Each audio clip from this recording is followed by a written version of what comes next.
हमें भागना होगा। क्या? पापा को सब कुछ पता चल गया, वो हमें कभी एक होने नहीं देंगे।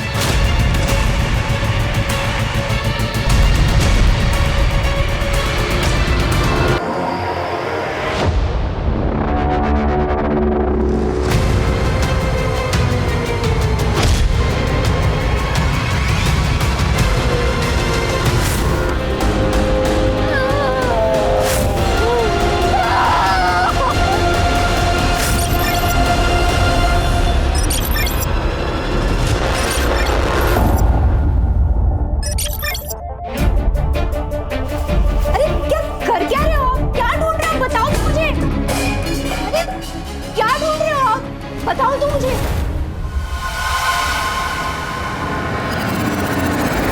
ज्यादा नाटक मत कर, मेरे को सब पता है। तूने जानबूझ के छुपाया ना। क्या? मेरा मोबाइल।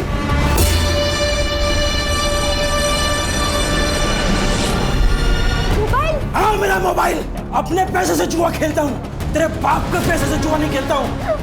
अरे क्या कर क्या रहे हो? छोड़िए मुझे। मेरा मोबाइल निकाल। छोड़िए आई को।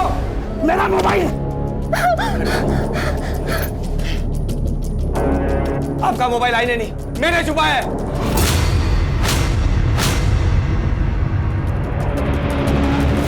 मेरा मोबाइल दे। नहीं दूंगा मैं। कितने और लोगों से उधारी लेके अब तो लोग घर आने लग गए हैं। अपने बाप को मत समझा। और ये जो घर है ना, ये मैं बनाया है। तेरे को इंजीनियर भी मैं बनाया है। कुछ नहीं किया आपने, जो किया ही नहीं किया है। अच्छा, और आपको क्या? आप तो मेरी मैयत पे भी दारू पी के आएंगे, क्योंकि दारू आपसे छूट नहीं सकती। आपको जो करना है कर लीजिए, मोबाइल नहीं मिलेगा आपका। मोबाइल दे मेरा। नहीं देगा मैं देगा मैं मोबाइल। साहिल बेटा, साहिल! साहिल बेटा। कीर्ति देखना बेटा, कहाँ गया है वो? क्यों रो रही है माँ? बबन के पास ही गया होगा, तू टेंशन मत ले, आ जाएगा।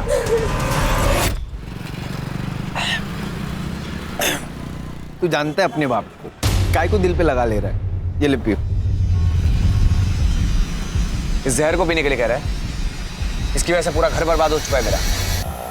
मर जाऊंगा लेकिन कभी इस जहर को पीऊंगा नहीं। दारू को जहर नहीं बोलने का, अमृत है अमृत, समझा?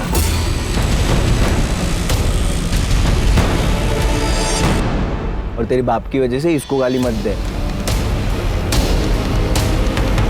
साहिल भाई, वो गांव से फोन आया था माँ का, 5,000 की जरूरत थी। मैं जल्दी लौटा दूंगा साहिल भाई।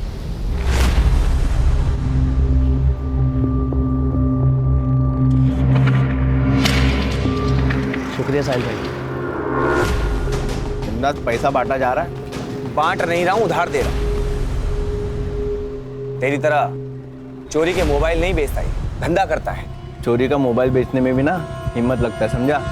और जीने के लिए जो चीज़ों की ज़रूरत है वो मैं करता है। यहाँ मेरे को ज्ञान मत बांट।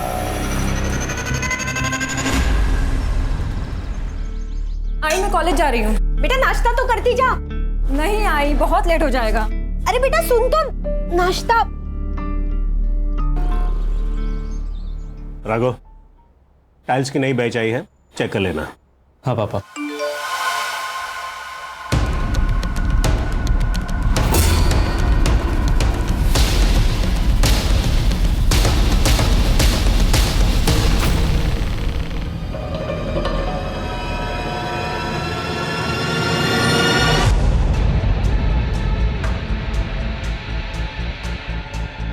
तुम भी वालो। हाँ बस आप लोग कर शुरू करो। इधर ला, मैं भी तो देखूं किससे बातें कर रही है। राघव फोन दे मेरा। नहीं, मैं नहीं दूंगा। क्या चल रहा है? पापा, आपके लाडली का चक्कर चल रहा है बाहर। ये देखो। रोहिणी? नाम भी झूठा सेव किया है, झूठी है ये। पापा मैं आपको बताने ही वाली थी कि वो नाम क्या है उसका? साहिल। क्या काम करता है? पापा लड़का सिविल इंजीनियर है। हम दोनों शादी करना चाहते हैं। अच्छा कमाता है, अलग से रहता है, फ्लैट में रहता है, मुझे बहुत खुश रखेगा। हमारी जात का है ना? हम में से एक है ना?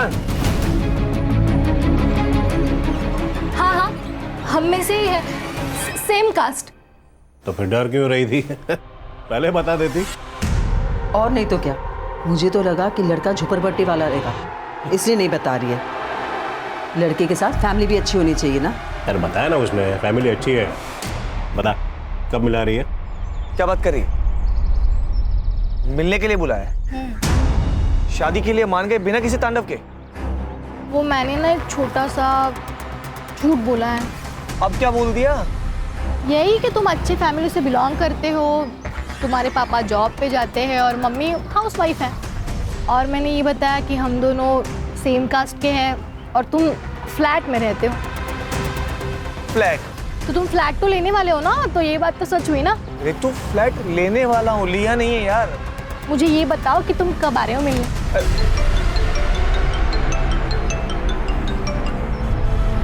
आयशा। साहिल, मैंने डिस्टर्ब तो नहीं किया? नहीं बोलना। कुछ नहीं यार, थोड़ा सा काम था, मिल सकते हो? ठीक है मैं आता हूँ। अच्छा ये बता कि मैं कॉफी शॉप पे मिलेगी या घर आऊँ? नहीं, कॉफ़ी शॉप नहीं, तुम घर आ जाओ। ठीक है मैं घर आता हूँ। सिया। अच्छा, तो ये वजह है शादी ना करने की। ठीक है, समझ गई मैं। अरे बाबा ऐसी कोई बात नहीं, दोस्त है और काम के सिलसिले में बात कर रहा था। और वैसे भी काम के सिलसिले में मैं कल दुबई जा रहा हूँ। वहाँ से वापस आने के बाद आई और बाबा से भी मिल लूँगा।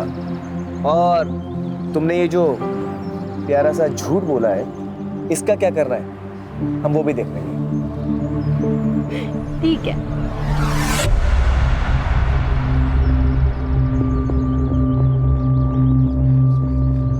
कीर्ति, तुम्हारे सेमेस्टर का रिजल्ट आ गया? नहीं आया भैया, आ जाएगा। कितना झूठ बोलोगी तुम हमसे? ये रहा तुम्हारा रिजल्ट और ये रहे तुम्हारे कपड़े। ये कपड़े पहन के तुम कॉलेज जाती हो और क्या क्या छुपाओगी तुम हमसे? आप अपने काम से काम रखिए ना भैया। दुबई जाना है, जाओ दुबई। दुबई काम के लिए जाता हूँ, मेहनत करता हूँ और तुम्हारे इस बर्ताव से कुछ हासिल नहीं होगा। देखो मैं हमेशा तुम्हारे साथ। ज्ञान देना है तो माँ को सुनाइए ना, वो सुनेगी। और अगर मेरे लफड़े में टांग अड़ाई ना, तो आपका और रितु का जो गुलू गुलू चल रहा है ना, वो आई और बाबा को बता दूंगी, फिर उन्हें दीजिएगा ज्ञान। कीर्ति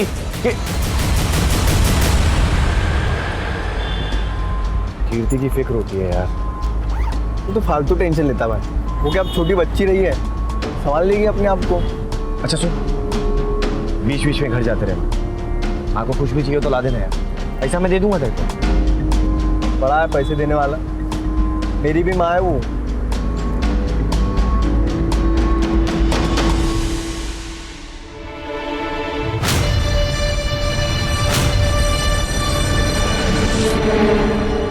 रुपेश, अरे तू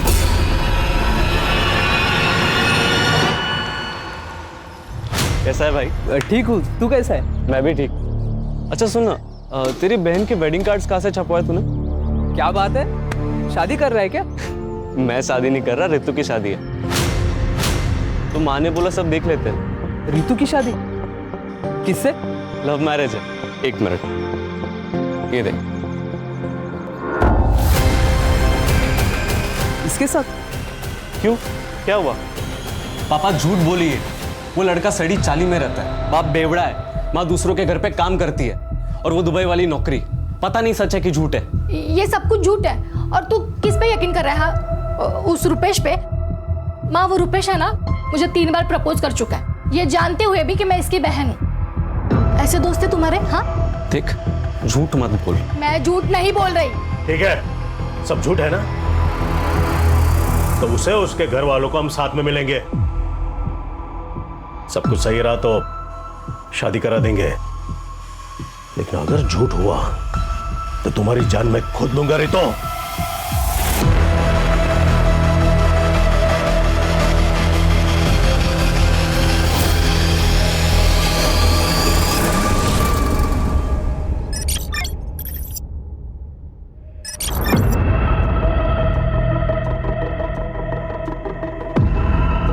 क्या ढूंढ रहा है बेटा?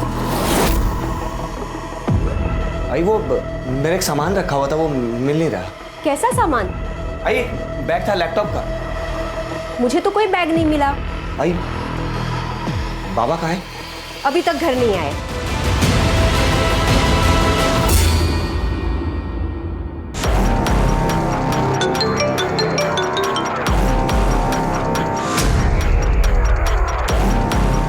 हेलो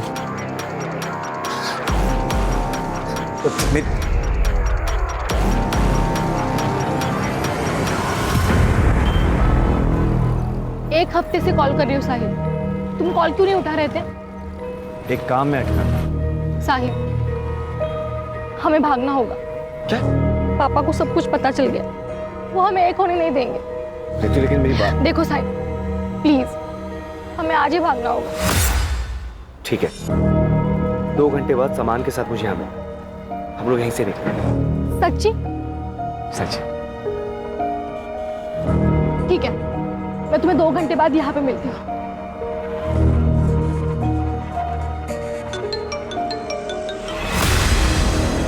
हेलो, एक काम था।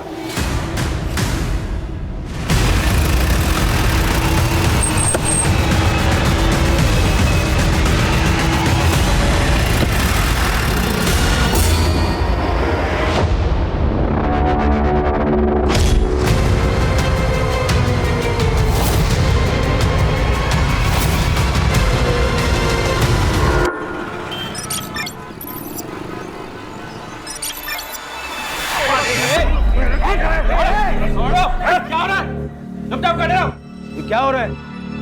ये पुलिस स्टेशन है, आप लोगों का घर नहीं है। क्या मामला है? सर 2 दिन से इनका लड़का लड़की गायब है और ये लोग अभी आ रहे हैं कंप्लेंट करने, और दोनों ही बालिग हैं सर। सर पहले हमने खुद ढूंढा, बाद में पता चला कि इसका बेटा भी गायब है, तब समझ में आया। मैंने शादी के लिए मना किया, इसलिए इसका बेटा मेरी बेटी को भगा के लेके गया। देखिए, लड़का और लड़की दोनों 18 साल की आयु के ऊपर है, तो अगर वो एक दूसरे के साथ रहना चाहते हैं तो इसमें कानून आपकी कोई सहायता नहीं कर सकता। समझ आ रही है बात? मेरा बेटा मुझे बिना बताए भाग नहीं सकता सर, वो अपने परिवार से बहुत प्यार करता है। साहिल, साहिल बेटा, क्या हुआ? क्यों रो रहे हो?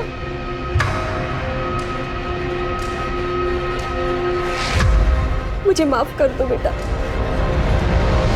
तुम्हारे बाबा की वजह से तुम्हारी जिंदगी खराब हो रही है। तुम एक काम करो, तुम चले जाओ यहाँ से, दुबई में ही रहो, मैं यहाँ सब संभाल लूंगा। मैं आप लोगों को छोड़कर कहीं नहीं जाऊंगा। देखिए, हर माँ को उसका बेटा सही लगता है। वो बात नहीं है सर, पर उस दिन कुछ लोग आए थे घर पे। साहिल! साहिल! ये क्या बदतमीजी है? अंदर कैसे है? साहिल कहाँ है? क्या चाहिए तुम्हें? साहिल नहीं है यहाँ पे। अंदर नहीं। अरे अरे, ये क्या बदतमीजी है? ये कौन हो आप लोग? क्यों आए हो तुम कमरे में? क्या चाहिए तुम्हें? क्या ढूंढ रहे हो? चुप! कुछ नहीं है उसमें। नहीं, देखो आंटी, उसके पास एक बैग है। कहाँ पे वो बैग? मुझे नहीं पता। नहीं पता तो अपने बेटे को पूछ, बैग कहाँ है? अगर हमारा पैसा नहीं मिला ना तो समझ जाओ। इसीलिए साहिल हमें पुराने घर से नए घर में लेके गया। ठीक है, आप लोग जिस घर में रह रहे हैं उसके मकान मालिक या फिर ब्रोकर का नंबर है? हाँ सर, नंबर है। दे दीजिए, कंपनी का नाम, नंबर, डिटेल वगैरह सब दे दीजिए। सब झूठे सर, मेरे बेटे ने पूरी इंफॉर्मेशन निकाली है। हर तीसरे दिन में तो घर आता था। अब ऐसी कौन सी कंपनी है जो हर तीसरे दिन दुबई से उसको इंडिया भेजती है? वो हम देख लेंगे, आप लोग अपनी अपनी कंप्लेंट लिखवा दीजिए।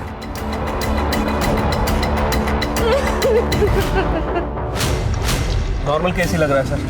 लड़का लड़की अपनी मर्जी से भाग गए और अब ये लोग यहाँ आके कहानियां सुना रहे हैं ताकि हम दोनों को ढूंढ दें और ये लोग अपनी मर्जी से उनकी शादियां करवा दें। पहली नज़र में तो ऐसा ही लग रहा है शिरके, लेकिन मेरी गट फीलिंग कहती है कि कुछ और भी है। और जब ये गट फीलिंग आती है ना तो दिमाग बहुत तेज़ी से दौड़ता है।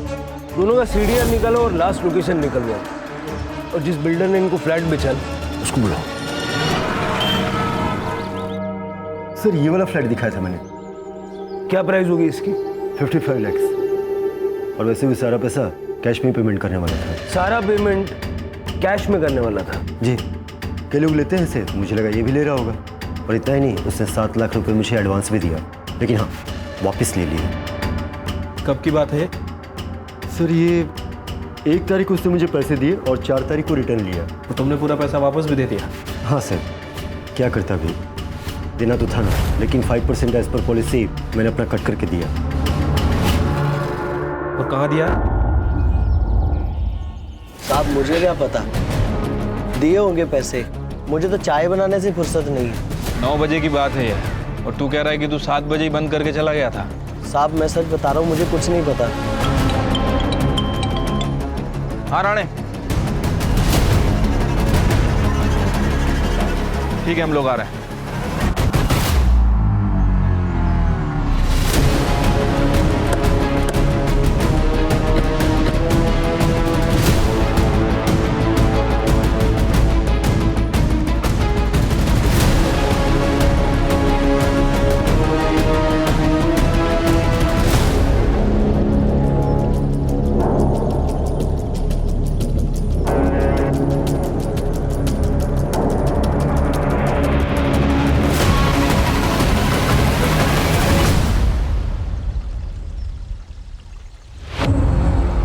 बॉडी तो साहिल की है सर। सर के पीछे काफी गहरा निशान है, शायद किसी भारी चीज से मारा है। और जिस हिसाब से बॉडी डिकम्पोज हुई है, लग रहा है कि 2-3 दिन से पानी में ही थे। मतलब 4 तारीख, जिस रात दोनों गायब हुए।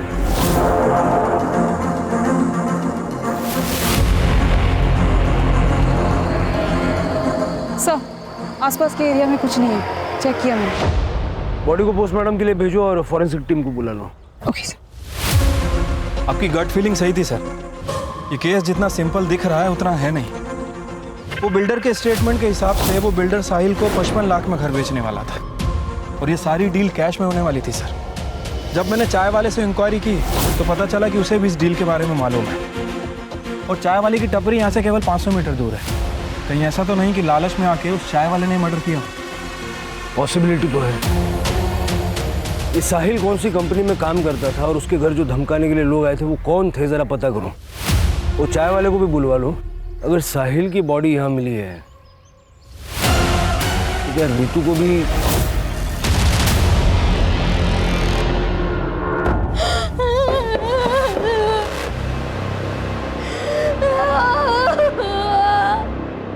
सीधे सीधे बता साहिल कहाँ पर है?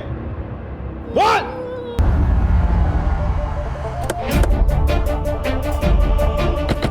राणे, इस एरिया में जितने भी सीसीटीवी कैमरे हैं सबकी फुटेज कलेक्ट करो। क्या भाई, सुना है आजकल पैसे वैसे उधार ले रहा है? साहिल से भी पैसा लिया था ना? हाँ साहब, पर मैं जल्दी लौटा दूंगा सबका पैसा। जिसका पैसा नहीं लौटाता उसका मर्डर कर देता है ना? नहीं साहब, क्या बात कर रहे हो आप? मैंने कुछ नहीं किया। कुछ नहीं किया? हाँ साहब। ले चलो इसे। नहीं साहब, साहब मेरी दुकान, साहब मेरी दुकान।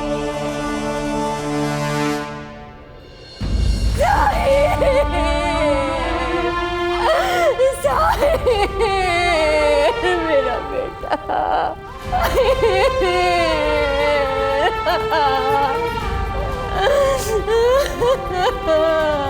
ये सब तुम्हारी वजह से हुआ है। तुमने मार डाला मेरे बेटे को। तुम्हारी शराब और जुए की आदत ने मार दिया मेरे बच्चे को, मार दिया, मार दिया।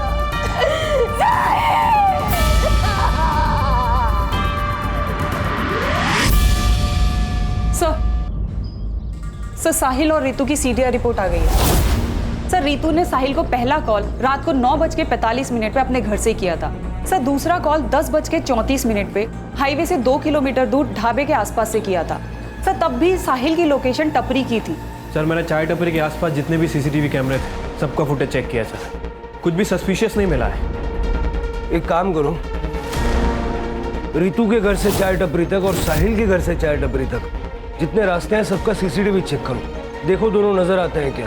ठीक है सर, एक बात और, रितु की मां आरती ने रितु को रात 9:30 बजे कॉल किया था। फिर उसके बाद 10 से 11 के बीच में रितु के पिता जालाराम ने उन्हें कॉल किया था। फिर उसके बाद उसके पिता का फोन बंद हो गया था और कुछ मिनट बाद रितु का भी फोन बंद हो गया। ऑनर किलिंग पॉसिबल है सर। वैसे भी ये जालाराम थोड़ा रिलीजियस आदमी है, मुझे नहीं लगता कि वो इंटरकास्ट मैरिज को किसी भी हाल में एक्सेप्ट करता है। इन सबके सीडीआर निकालो और पूरे परिवार पे नजर रखो। हो सकता है कि रितु जिंदा हो और इन लोगों ने उसको कहीं छुपा के रखा हो। सर ये साहिल के फादर को जुआ खेलने की आदत है और साहिल की बहन कीर्ति, ये भी मुझे थोड़ी सस्पिशियस लग रही है। सर भाई मर गया लेकिन बहन के चेहरे पे जरा भी शिकन नहीं। ऑनर किलिंग तो किसी भी साइड से हो सकती है। वो चाय टपरी वाले को ले आओ। राजू, सच सच बता, उस दिन क्या हुआ था? साहब मैं सच सच बता रहा हूँ। साहिल भाई आए थे वहाँ पे और रितु मैडम भी थे। दोनों वहाँ बैठ के बात कर रहे थे साहब भाग जाने की। बोले कि 1 घंटे के बाद इधर ही मिलेंगे। फिर रितु मैडम चली गई वहाँ से, लेकिन साहिल साहब वहीं थे। फिर साहब एक आदमी आया था वहाँ पे, कुछ तो उन दोनों में बात हुई तो फिर साहिल भाई भी चले गए थे। साहिल भाई बहुत अच्छे इंसान थे, सबकी बहुत मदद करते थे, लेकिन उनका वो दोस्त है ना बबन, वो बहुत कमीना है साहब। ये बबन कौन है? साहिल का दोस्त है सर। सीडीआर में काफी फोन कॉल्स और मैसेजेस है उसकी। शक करने वाली कोई बात नहीं है। ये बबन और साहिल में दोस्ती गहरी थी? दोस्त तो दोनों बहुत अच्छे हैं, लेकिन साहब दोनों की दोस्ती के बीच में ना एक लड़की आ गई। अच्छी दोस्ती निभाई तूने, हाँ? दोस्त समझ कर साथ बिठाया, एक ही थाली में खाना खिलाया और तू मेरी थाली में छेद करेगा? भाई तू गलत समझ रहा है। तू जानता है मेरे को, मैं ऐसा कर तेरी हिम्मत कैसे हुई? तेरी हिम्मत कैसी उससे प्यार करने की? आज के बाद उसके आसपास ही भटका तो मुझसे बुरा कोई नहीं होगा, और ना ही कभी मेरे सामने आना, वरना चांद से मार दूंगा। भाई सुन तो भाई। साहिल किसकी बात कर रहे थे? पता नहीं साहब, शायद रितु मैडम की। नहीं तो साहिल भाई इतना गुस्सा नहीं करते साहब। अरे चल ना बाबा, चल। राणे, जरा इस भवन से जाके बात करो। और साहिल जिस कंपनी में काम करता था उस कंपनी का पता चला? नहीं सर, लेकिन उसके पासपोर्ट पे दुबई के एंट्री और एग्जिट के काफी स्टैम्प्स हैं। वर्क वीजा नहीं था सर, शायद पेरोल पे नहीं था।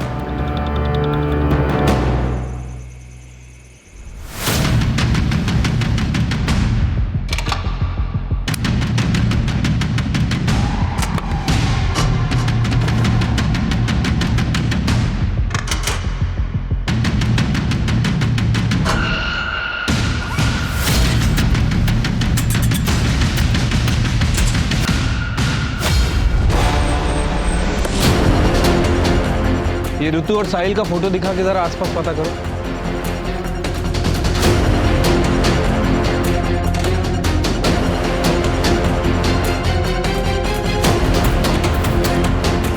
सर, यहाँ पे आजू बाजू में किसी ने भी रितु को नहीं देखा। हाँ चिरके, बोलो। सर, रितु के फोन की लास्ट लोकेशन जहाँ एक्टिव थी हम लोग वहीं पे आए हैं, बट अभी तक रितु के बारे में कोई लीड नहीं मिली है। तो उस एरिया का सीसीटीवी चेक करो, वहाँ रितु या फिर कोई सस्पिशियस एक्टिविटी नजर आ रही है क्या? देखो। सीसीटीवी तो काफी मुश्किल है सर, क्योंकि एरिया भी काफी सुनसान है और आगे जंगल भी है। फिर पूरा एरिया सर्च करो, क्योंकि अगर रितु के साथ कुछ हुआ है तो उसी ढाबे के आसपास कुछ हुआ है।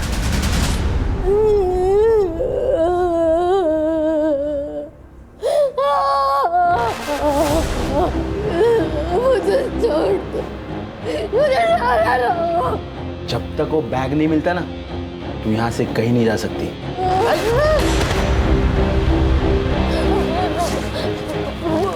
मुझे बाथरूम जाना है। क्या? बाथरूम जाना है। बेवकूफ समझे क्या? भागना चाहती है? हाँ?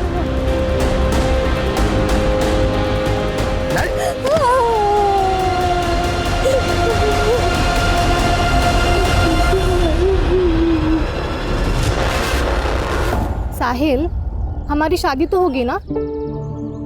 शादी? हमारी शादी तो हो चुकी है ना? कब?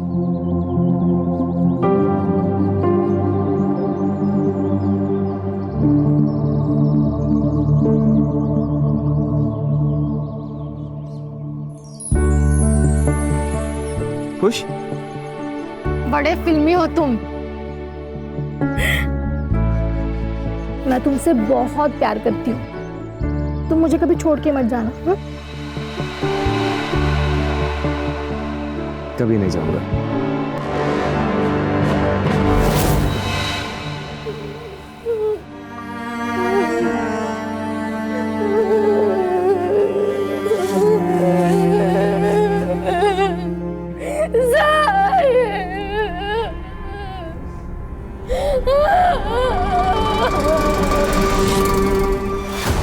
वो साहिल का बाप पक्का जुआरी, बहुत कर्जे लेते उसने, लेकिन अभी 2-3 दिन हो गए किधर दिखाई नहीं दे रहे। उस दिन कुछ ढूंढ रहे थे घर पे, वो मिला नहीं उन्हें, फिर वो कहीं चले गए।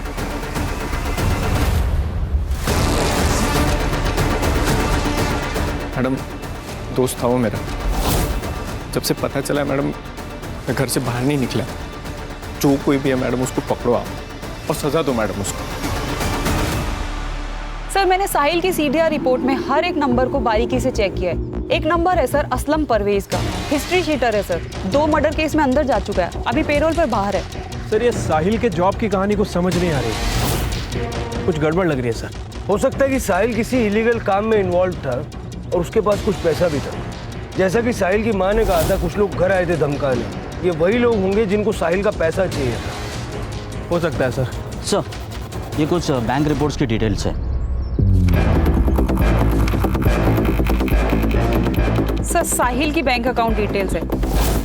पिछले 2 महीनों में 3 बार ट्रांजैक्शन हुए हैं, एक बार 2 लाख रुपए, एक बार 3 लाख रुपए और एक बार 5 लाख रुपए डिपॉजिट हुए।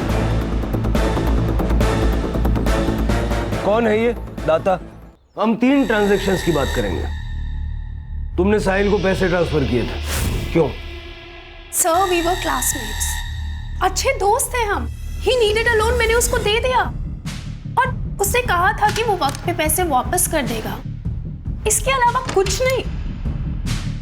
पक्का ये पैसे दोस्ती में भेजे थे ना, या कोई और बात थी? Sir I have nothing to hide. और भला मैं क्यों झूठ बोलूंगी? आप उसकी गर्लफ्रेंड रितु से क्यों नहीं पूछते? रितु खुद गायब है।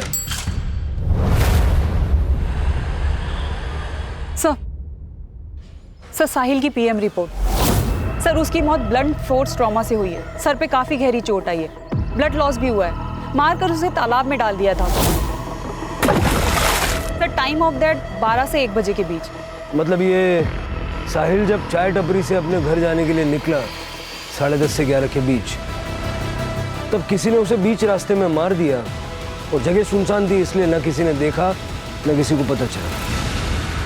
सर साहिल के घर की तलाशी लेते हुए डायरी मिली है और सर इस डायरी में कुछ अजीब से नंबर लिखे हैं, शायद फ्लाइट टिकट्स हैं या फिर कोई अमाउंट है। ये देखिए F2GA 17322, F8GA 24422, F5GA 20522।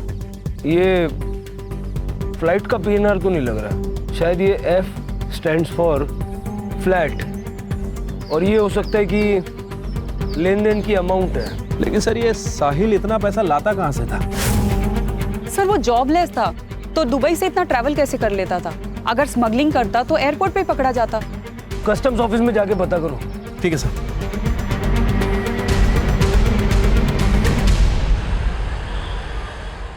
सर ये देखिए, मैं रितु का सोशल मीडिया अकाउंट चेक कर रही थी सर, काफी फेमिनिस्ट और एक्टिविटीज टाइप लड़की लगती है। सर इसने अपने सोशल मीडिया पे इक्वालिटी और नो कास्टिज्म की बात की है।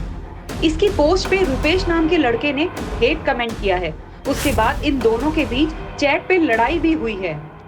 मैंने रुपेश का अकाउंट भी चेक किया सर, इसके अकाउंट में रितु और रुपेश की कुछ डिलीट चैट मिली है, जिसमें इसकी साहिल और उसकी कास्ट को लेके लड़ाई भी हुई है। ये रुपेश की कॉल डिटेल्स भी निकालो, हो सकता है इसका और रितु का कुछ कनेक्शन हो। रुपेश को जानते हैं आप लोग? सर वो दोस्त है मेरा। रितु के कॉल रिकॉर्ड से हमें उसका नंबर मिला है। रितु उससे प्यार करती थी? हाँ सर, रितु ने इस बारे में बात की थी, लेकिन हमने माना नहीं, क्योंकि हमें लगा कि रितु साहिल को डिफेंड करने के लिए झूठ बोल रही है। ये रुपेश गायब है और इसका फ़ोन भी बंद है। तुम्हें पता है कि कहाँ गया होगा? नहीं सर। ठीक है, कुछ फ़ोन वगैरह आए तो डायरेक्ट इन्फॉर्म करना। ठीक है सर। सर रितु के घर के बाहर एक सीसीटीवी कैमरा है, वहाँ का फुटेज मिल गया है सर। ये देखिए सर, ये कार रात में 12 बजे से 1 बजे तक रितु के घर के आसपास घूम रही है और उस डायरेक्शन में भी जा रही है जहाँ से रितु गायब हुई थी। इसका नंबर साफ साफ विजिबल है, इसकी डिटेल्स निकालने के लिए बोल दिया सर। गुड।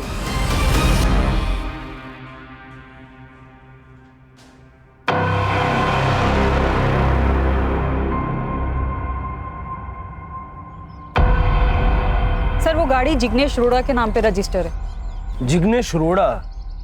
ये नाम कहीं सुना हुआ लग रहा है। सर ये जिग्नेश मनी लॉन्ड्री के चक्कर में कई बार अंदर जा चुका है। 2 साल पहले आपने इसे एक केस में अंदर किया था। तो बाहर निकलते इसने धंधा चालू कर लिया। सर, मैंने कस्टम ऑफिस में साहिल के बारे में इंक्वायरी की है। उनका कहना है कि उन्हें शक है कि साहिल दुबई से गोल्ड स्मगलिंग करता है। और इतना ही नहीं सर, उसके साथ एक लड़की भी इन्वॉल्व है। ये उसका फोटो है। आयशा, अब समझ में आ रहा है इसका गेम।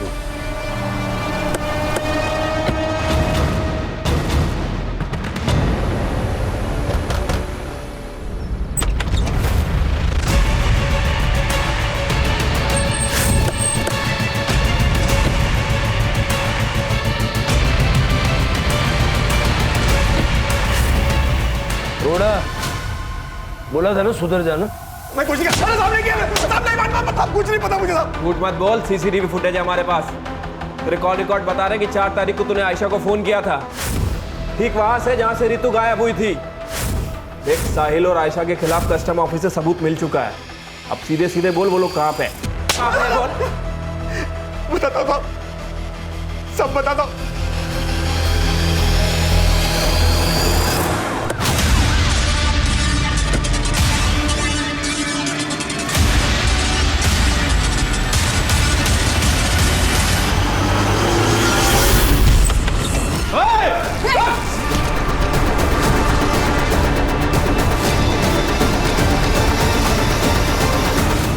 जिंदा है, एम्बुलेंस को फोन करो।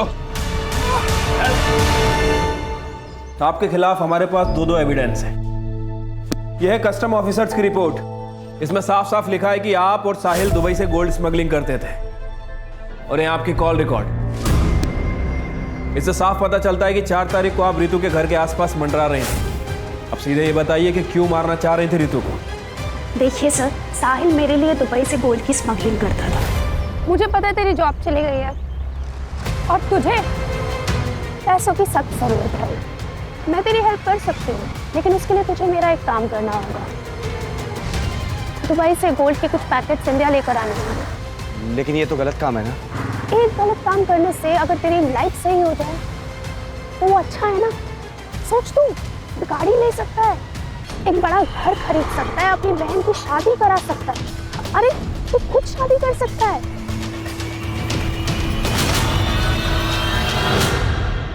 सर, साहिल ने पहले के 3-4 शिपमेंट क्लियर करा दिए थे, लेकिन लास्ट शिपमेंट उस समय वो अचानक गायब हो गया। वो दुबई से गोल्ड ला चुका था। सर, मैं पार्टी से एडवांस ले चुकी थी। अगर वो भाग गया ना तो जिग्नेश, हम लोग बहुत बड़ी प्रॉब्लम में आ जाएंगे। सामने जो क्लाइंट जिससे पैसा ले रखा है ना, हमें गोली मार देगा। तू एक काम कर, साहिल के घर जा और सुन, खुद मत जाइयो, लड़के भेज। मुझे वो बैग चाहिए बस।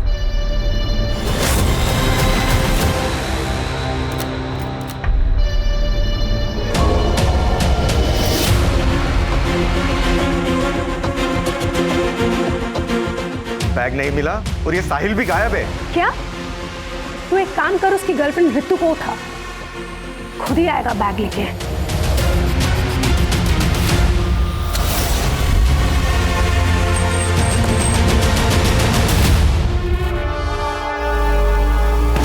साहिल कहाँ है? नहीं पता।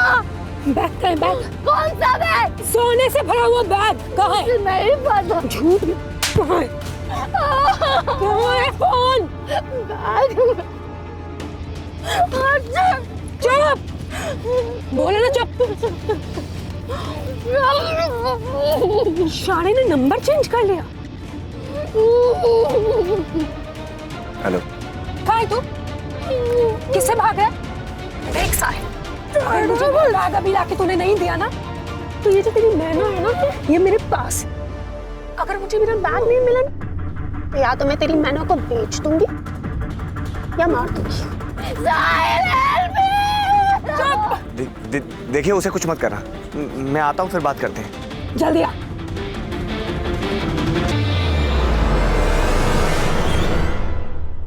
पर वो नहीं आया। रितु ने हमारा चेहरा देख लिया था, इसलिए हमें लगा हमें से मार देना चाहिए। साहिल को क्यों मारा? सर, हमने साहिल को नहीं मारा। अगर साहिल हमें मिल जाता तो हम रितु को किडनैप ही क्यों करते?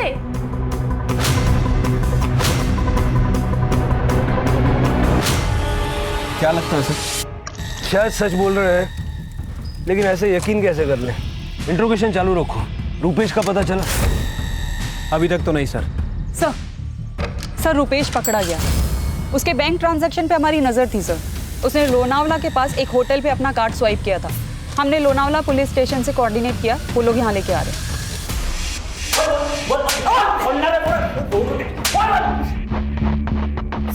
सर सच में मैंने कुछ नहीं किया सर। कुछ नहीं किया तो लोनावाला में चिक्की खाने गया था? सर क्योंकि जिस रात साहिल का मर्डर हुआ उस दिन साहिल और मेरा झगड़ा हुआ था सर। सर वो जल्दबाजी में कहीं तो जा रहा था। ए रुक! तूने रितु के साथ जो भागने का प्लान बनाया ना, वो कैंसिल कर दे। उस चाय वाले ने मुझे तुम दोनों के प्लान के बारे में सब कुछ बता दिया। चुपचाप घर चला जा, वरना बहुत बुरा होगा। ए! मैंने उसके भाई को कॉल करके सब बता दिया है। डरता नहीं हूं मैं, समझा? और वो मुझसे प्यार करती है। अगर मैं मर भी गया ना तो तुझसे प्यार नहीं करेगी, क्योंकि वो तेरी औकात जानती है। मेरी औकात निकालेगा? चुपचाप मेरे रास्ते से हट जा, वरना किसी और का गुस्सा तुझ पे उतर जाएगा। फिर मैं वहां से चला गया सर। मुझे लगा कि मैं पकड़ा जाऊंगा, सब लोग मुझ पे शक करेंगे सर, इसीलिए मैं भाग गया। मैं सच बोल रहा हूँ सर। अब जब तक तेरी कहानी सच है या झूठ पता नहीं लगता, तब तक तू ये रहेगा।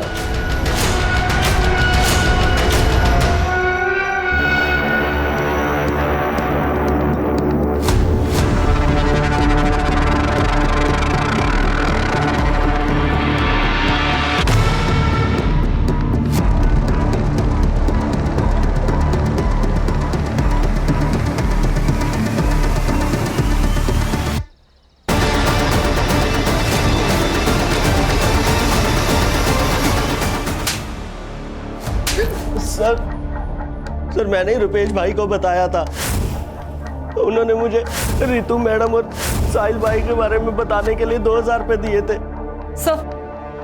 सर राजू के ठेले से जो बाल मिले थे उसकी डीएनए रिपोर्ट। सर वो बाल राजू के ही हैं। सर रितु और साहिल से रिलेटेड कोई ट्रेसेस नहीं मिले। क्यों सर? अरे चल रहे सर, पटेल ज्वेलर से कॉल आया था। उनके यहाँ पे एक आदमी है जो हर दूसरे दिन गोल्ड बिस्किट बेचने आता है, वो भी बिना रिसिप्ट के। सर अगर आयशा के स्टेटमेंट को माने कि साहिल का सोना चोरी हुआ तो शायद ये वही आदमी हो सकता है। Make a trap.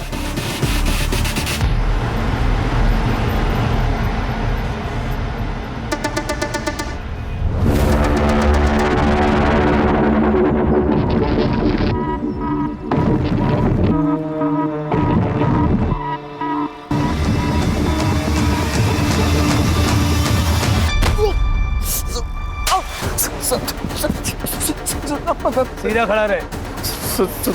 मैं सब बताता है। बता। सर मैं और कीर्ति एक दूसरे से लव करते हैं सर। हम लोग शादी भी करना चाहते हैं, लेकिन हमको पता था साहिल मानेगा नहीं। हम लोग सोचे पैसा वैसा जमा करके यहाँ से निकल जाएंगे, लेकिन सर इतना पैसा कहाँ से लाता मैं। लेकिन मेरे को शक था कि साहिल कुछ लपटेबाजी वाला काम तो कर रहा है। एक दिन वो बैग वैग लेके आया, सीने से लगाया हुआ था सर। मेरे को डाउट हुआ कुछ तो गड़बड़ वाला काम है। जब वो घर पे नहीं था सर, तो मैं कीर्ति से मिलने घर पे चला गया।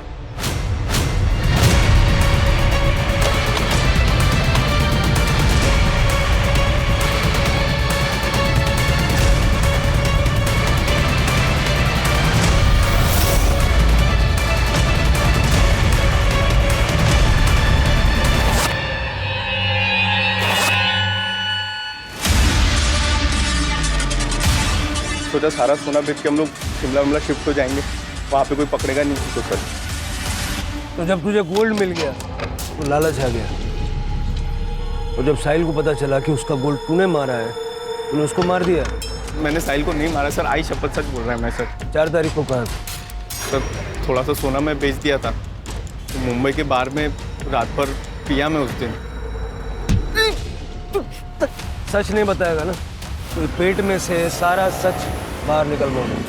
सर मैं सच बता रहा हूँ सर। सर मैंने साहिल को नहीं मारा सर, दोस्त था वो मेरा। उस दिन राघव उसको मारने को आया था तो मैं नहीं बचाया था सर। आप लोग मिलते हैं टपरी पे राजू। ठीक है चल क्या बाय। चल ध्यान रखियो, बाकी बताइए। हाँ तू भी ध्यान रख। दूर रह मेरी बहन से, वरना जान से मार दूंगा तुझे मैं। छोड़ छोड़ छोड़। छोड़। दोबारा हाथ लगाया ना यही गाड़ देगा मैं तेरे को, समझा? याद रखना, छोड़ूंगा नहीं तुझे मैं। सर मैं सच बता रहा हूँ, मैंने साहिल को नहीं मारा है। आई सर, मैंने सही में नहीं मारा। क्यों नहीं? सर लेकिन मैंने सच बताया सर। सर ये राघव के हाथ में उस दिन मैंने काफी एक्सपेंसिव वॉच देखी थी। रुपेश के स्टेटमेंट के हिसाब से जब उसका और साहिल का झगड़ा हुआ तो उसने राघव को कॉल किया था। राघव को उठा और उसके घर की तलाशी लो, वारंट में निकलवा दो। ठीक है।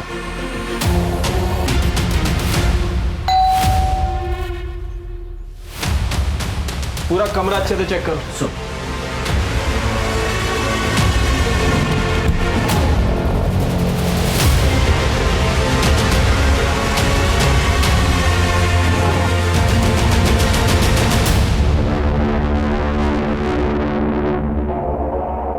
सर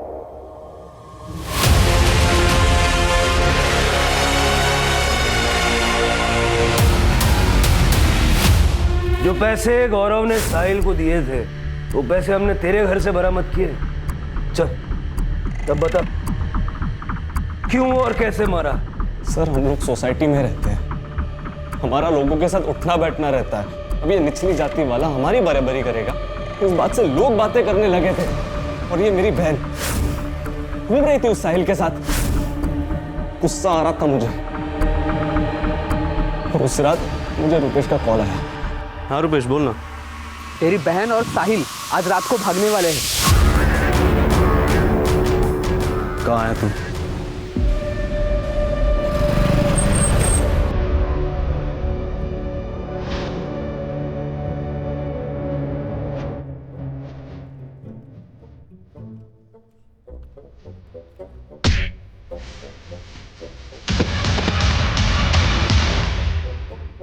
हमसे बराबरी करेगा, मेरी बहन को भगा के लेके जाएगा।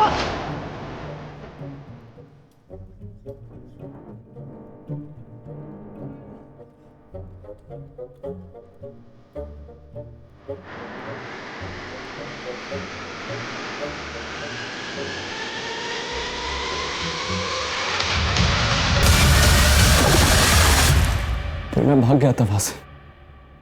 तो अपनी बहन की नहीं, अपनी इज्जत बचाने के लिए तूने उसे मारा। आदमी अपने कर्म से बड़ा होता है, जाति से नहीं। 21वीं सदी में जी रहे हैं हम लोग, और तेरे जैसे कुछ पिछड़े लोग अपनी ऊंची जाति की फिक्र करने में लगे हैं।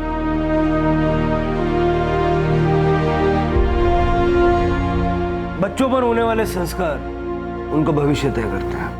अगर आप दोनों ने राघव के मन में ये जाति, ऊंच नीच, अमीरी गरीबी ऐसी बातों का जहर न बोया होता तो बड़ा होके ये क्राइम नहीं करता। इस क्राइम में आप दोनों भी बराबर के हिस्सेदार हैं, ये बात आपको पता होनी चाहिए। और आप बेटे के बारे में सब पता होना चाहिए कि नहीं?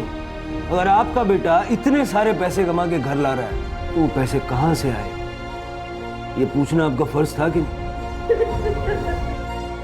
अगर आप उससे कहती कि बेटा 2 रोटी खाएंगे लेकिन ईमानदारी, वो ये सब धंधे नहीं करता और शायद जिंदा होता।